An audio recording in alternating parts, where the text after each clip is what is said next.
Salut à tous et bienvenue sur la chaîne YouTube de Soda Magazine. Dans cette vidéo, je vais recevoir Gabriella, âgée de 26 ans, qui est aide-soignante. Avec elle, on va parler de son parcours professionnel pour peut-être vous aider à choisir votre voie. Juste avant de la retrouver, n'oubliez pas de vous abonner à notre chaîne YouTube. C'est parti!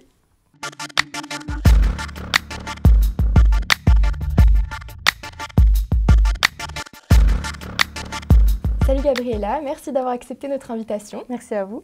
Alors on va d'abord s'intéresser à ton parcours, puisque c'est vrai que le métier d'aide-soignante attire beaucoup, comme le métier d'infirmier. Alors comment t'es venue cette envie de travailler dans l'univers médical? Alors, depuis toute petite, j'ai toujours voulu être dans les soins. Je suis quelqu'un de bienveillante et altruisme, donc voilà, j'ai été attirée par le métier d'infirmière de base. Et c'était en troisième, on a le droit de faire un stage de découverte d'une semaine. Et j'ai fait la demande d'aller en maison d'accueil spécialisée avec les personnes handicapées. Et donc j'ai pu découvrir le métier d'aide-soignante, infirmier, kiné, ergo. Et dès le premier jour, j'étais à l'aise. Et là, j'ai vite tout de suite compris que c'était fait pour moi. Donc depuis ce jour-là, c'est devenu un objectif. C'est ça. Et quelles études tu as suivies pour décrocher donc, ce diplôme? Alors moi, j'ai fait un bac STMG, donc rien à voir pour faire ce métier. Voilà, j'ai fait le bac en ayant toujours le même objectif, donc c'est de passer le concours d'AS. Et ensuite, pourquoi pas, de faire le métier d'infirmier. Et dans tes études, tu as pu réaliser des stages, comme tu nous as dit. Combien tu en as réalisé et dans quel genre de structure? Alors, avec la formation d'aide-soignante, on fait 6 stages. Donc, un stage dure 6 mois. Et donc, on a 6 structures différentes. Donc, j'ai pu faire en gériatrie, à domicile, en médecine, en psychiatrie. Et on a un stage optionnel. Donc, moi, j'ai choisi d'aller en maison d'accueil spécialisée avec personnes handicapées. Est-ce que tes stages sont imposés ou est-ce que c'est toi qui choisis de les réaliser? Alors sur 6 stages, il y en a 5 qui sont imposés. Donc pour justement aller voir les différentes structures du métier, donc aller en gériatrie, en médecine, en chir, en domicile, etc. Et on a un stage où on peut choisir. Donc moi c'était avec personnes handicapées. Et quand tu as eu ton diplôme, est-ce que tu as trouvé du travail facilement? Oui, j'ai postulé en maison de retraite et j'ai été prise tout de suite. Alors explique-nous quelles sont les missions d'une aide-soignante. Alors, c'est très varié. Tout d'abord, une aide-soignante, elle assure des soins d'hygiène.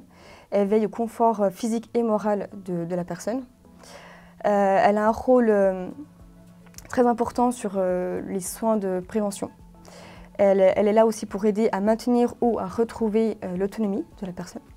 Elle est là également pour les familles. On est là pour les conseiller, pour les réconforter, pour donner des conseils. On est là également pour prendre les paramètres vitaux, veiller à la prise des médicaments, vérifier l'état du pansement.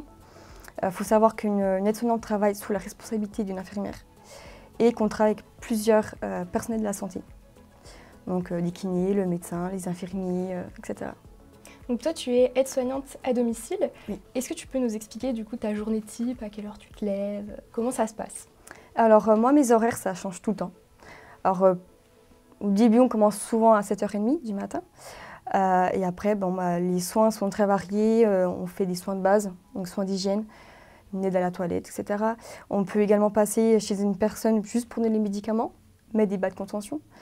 Et après, ça dépend. On peut finir à midi, comme à 11h30, ça dépend de la matinée. Ton emploi du temps n'est pas fixe? Pas du tout. Alors d'après toi, quelles sont les qualités requises pour être aide-soignante? Alors, être patiente, disponible, être à l'écoute. C'est les 3 principaux. Et du coup, psychologiquement, comment on tient le coup? Parce que tu dois t'occuper de personnes âgées qui viennent à partir, par exemple. Quand on les accompagne en fin de vie, comment on tient le coup psychologiquement? Alors, c'est pas facile. C'est ça qu'on est souvent face à la mort et surtout pendant cette pandémie. C'est très difficile, mais c'est vrai que c'est la suite de la vie. Quand c'est des personnes âgées, c'est plus facile, on va dire, à vivre un décès. Après, on prend aussi en compte qu'il y a la famille à côté qui est en deuil, donc il faut aussi prendre soin d'eux. Et c'est difficile, mais voilà, c'est la suite de la vie, c'est moins dur quand c'est une personne qui est jeune, qui est adulte et qui part à cause d'une maladie. Tu as réussi à te créer une carapace, à prendre un peu des distances avec ça? Pour ma part, c'est ce que j'ai fait, oui. Pour pouvoir avancer, continuer à faire mon travail au maximum comme je le peux. Et du coup, on va revenir un petit peu sur l'actualité. Comment tu as vécu la période de Covid au début de la crise sanitaire avec le premier confinement notamment? Tout au début, dans l'angoisse, parce que c'est l'inconnu, c'est un nouveau virus, on ne connaît pas. Après, le métier, mon boulot n'a pas changé, hein, c'est toujours pareil. Après, c'était dans le stress. Pour nous, de rentrer à la maison, de rapporter le virus. Après, moi, j'ai vraiment joué le jeu du confinement, c'est-à-dire que je ne voyais pas du tout la famille. C'est vraiment, j'ai coupé les ponts pour les protéger. Après, j'ai la chance, j'ai un conjoint qui est dans les soins également, donc bon, ça aide, on va dire. Il y avait moins de stress par rapport à ça. Après, aujourd'hui, c'est de la fatigue physique, psychique, c'est très dur. Il y a eu beaucoup d'émotions et je pense que je peux parler au nom de tous les soignants, on est tous fatigués. Et après, pour soignants ou non, c'est très très dur. À 2006, ça a été très dur dans le sens où la personne qu'on prend en soin, ils sont seuls. Ils ont été isolés pour protéger eux et leur famille. Donc ça a été très dur pour eux parce que pour certains, on était leur seul passage de la journée. Donc ça a été très dur également pour eux aussi et pour nous parce que on les voit et ça nous fait de la peine de les voir comme ça. Et justement, est-ce que tu as plus rendu visite aux personnes que tu soignes pour un peu les accompagner, faire passer le temps aussi? Ou est-ce que tu as dû continuer tes journées avec ton planning comme elle l'était avant? Alors par rapport au planning, ça n'a pas changé parce que c'est pas moi qui planifie mon planning. J'avais toujours mon planning, ma journée type avec mes patients à aller voir. Après, dans les bureaux, ça a été mis en place où on appelait un peu plus souvent la personne, voir si tout va bien, s'il faut un passage en plus. Et si c'est le cas, on repasse une deuxième fois pour veiller à ce que tout aille bien pour lui. Mais oui, il y a certaines personnes où on a dû faire des passages en plus. Tu parlais tout à l'heure d'avoir coupé les ponts avec ta famille pour éviter d'attraper le virus et de le redonner. Est-ce qu'aujourd'hui, tu as encore peur de ça, de pouvoir redonner le virus à ta famille, à tes proches ou même à tes patients? Bien sûr, bien sûr. Après, j'ai eu de la chance. En tout cas, j'ai pas eu de symptômes Covid. Mais on a toujours cette peur de transmettre à d'autres personnes, c'est sûr. C'est pour ça qu'il est très important de continuer à se laver les mains le plus possible, de porter le masque bien haut du nez et pas en dessous du nez ou en dessous du menton. Il faut continuer à respecter les règles sanitaires. On termine avec une note plus positive. Est-ce que tu te sens épanouie dans ton métier aujourd'hui? Totalement. Et je ne peux pas faire autre chose qu'être soignante ou infirmière si j'ai eu l'occasion d'y accéder au concours. Justement, est-ce que tu as des perspectives d'évolution, d'avenir? C'est vrai que le métier d'aide-soignante donne cette chance de pouvoir évoluer dans notre carrière. Donc infirmière ou encore d'autres métiers. Et moi, ce serait de faire infirmière.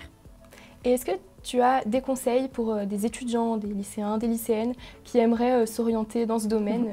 Est-ce que tu as des conseils à leur donner? Alors, comme moi, si vous êtes sûr ou vous avez des doutes de vouloir faire ce métier, n'hésitez pas à faire la demande de faire un stage de 3 jours ou d'une semaine, juste pour confirmer ce choix, de voir si vous êtes à l'aise avec les personnes handicapées, les personnes âgées.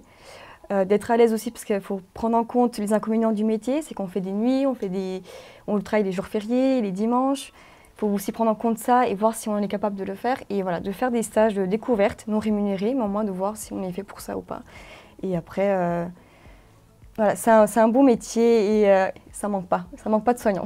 Tu es une passionnée. Oui, totalement.